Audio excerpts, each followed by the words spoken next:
We're here today in Millennium Park in Peterborough, and I'm joined with Kathy Dewick, Green Up's Manager of Landscape Programs. And today we're talking about green infrastructure, and this park is actually a good example of green infrastructure. Kathy, tell me, what exactly is green infrastructure? Well, we often hear the word tossed around, infrastructure, and it's usually the engineers and the planners that are using that. And usually we think of roads and sewers and streetlights and that sort of thing. Built structures, and we hear about declining, or aging infrastructures and the cost of replacing them, et cetera, et cetera. But there's a new term emerging which is called green infrastructure, and it's quite common in the United States, but it's quite new, I think, here in Ontario. Why is it so important?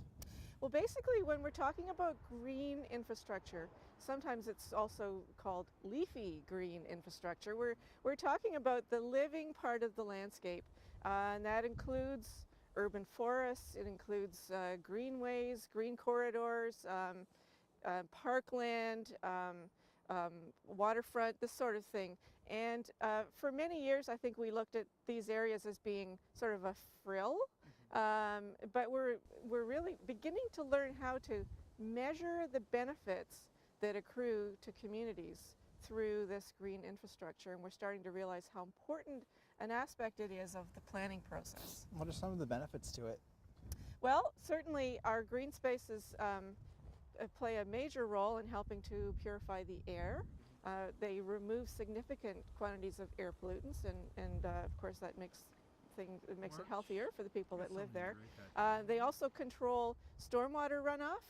If we have a heavy rainfall, a lot of the rain is taken up in these green areas, and it reduces the stress on storm sewer systems. So many other communities, especially in the U.S., are measuring and giving a monetary value to the services provided to the community by this green infrastructure, and so it's becoming a really important part of the budgeting process.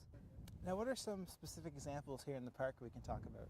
Well, Millennium Park is a wonderful example of a green infrastructure project because in the years before its development into Millennium Park, it was sort of a derelict waterfront area, and there was a great deal of shoreline erosion going on.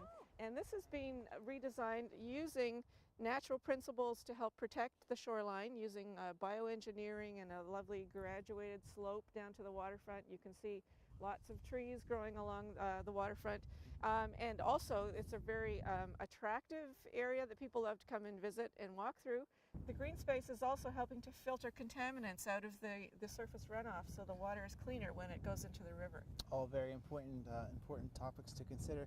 Now, you're having a workshop coming up about this topic. Tell me about that. Yes, on March the 8th at the Peterborough Golf and Country Club, we are hosting a workshop that's being delivered by Green Infrastructure Ontario Coalition, and it's to help train local professionals, local planners and engineers, landscapers, people in public works about the importance of green infrastructure and how to measure the benefits that accrue to the community. How can people sign up?